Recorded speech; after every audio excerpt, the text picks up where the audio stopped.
Hey there, it's Dusty Thunder again with another AITA story for you. This one is, am I the astronaut for not giving the mother of my dead husband's child his possessions?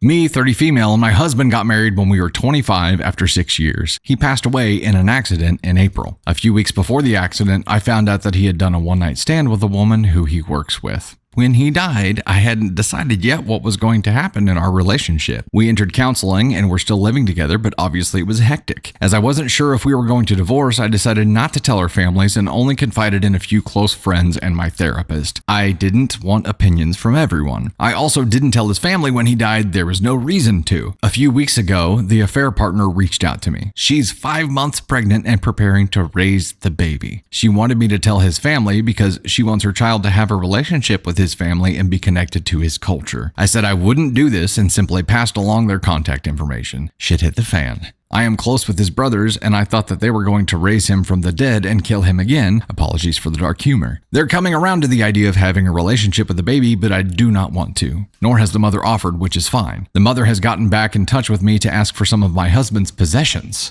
She wants his clothes, his books, his record collection, and bizarrely, his wedding ring, for the baby to feel connected to its father. I've made it very clear to her that I will be giving her nothing of the sort. His parents and brother have some of his stuff that she can access and things like that through them. She kept pushing and I lost my temper and called her an outrageous bee who should find some shame. I wouldn't be opposed to passing some of the stuff along to the child via my in-laws when they're older and can appreciate it. Not the wedding ring, which was the worst request in my opinion, but some other sentimental stuff. I've also retained a lawyer to look into whether I owe the child any money legally from my husband's passing. If I don't, I may set up a trust for them when they're an adult with his money because I really don't need it, and that seems fair. I just don't want to give this woman all I have left of my husband. I really do not trust her with any of it. Obviously, she thinks I'm a bitter raging monster bee and an asshole, and my in-laws are divided. My in-laws are largely supportive, but some think that I need to give some of his stuff to her and the baby. Some of his brothers have told me that they're sympathetic, but that I'm behaving like an a-hole and a baby by not cooperating for the sake of the child. I'm unsure whether the complicated grief is clouding my judgment. Edited to add, my in-laws are getting a paternity test when the baby is born. That's the first thing they asked. However, the scans and due date line up perfectly with when the affair occurred, so I think it's more than likely true, so we are preparing for this.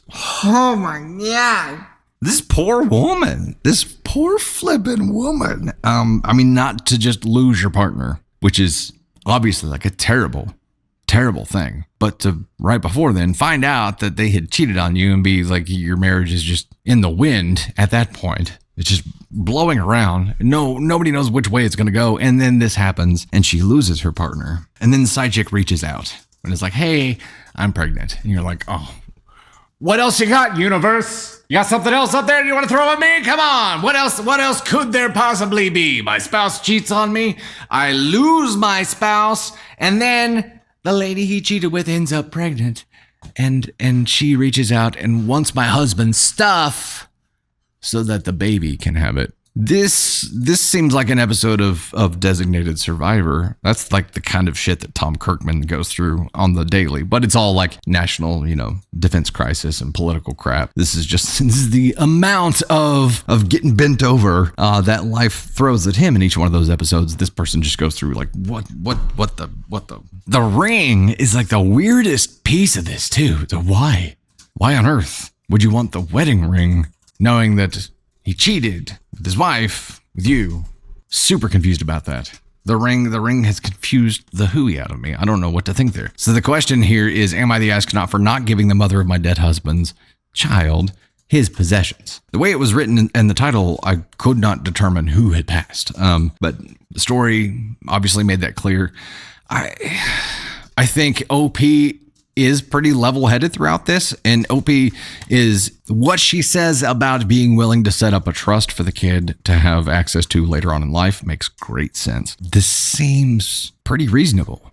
OP's response seems reasonable, and yeah, being willing to do something for the child someday is great. Whether that's waiting until, the kid's old enough to understand a little bit and, know what they're looking at. Right now, it's not for the kid's benefit. What is the kid going to benefit from having right now, except for being able to smell a shirt, like a shirt or something, just to get to know the scent. But you're not going to get to know the person, so I don't know. Or a picture, maybe a picture, but I'm sure that the side chick has that already. So I don't know. You don't owe them anything, obviously. And OP having this outlook that is willing to do something money-wise for the kid later on is great. I don't, that's going above and beyond, in my opinion. You know, the minimum of what would be acceptable here is doing nothing and just saying, no, I'm not giving you anything. And yeah, good luck. That's acceptable in this case. She's willing to do a hell of a lot more than that and do something to set this kid up financially later on in life. So that's going above and beyond. NTA. NTA here.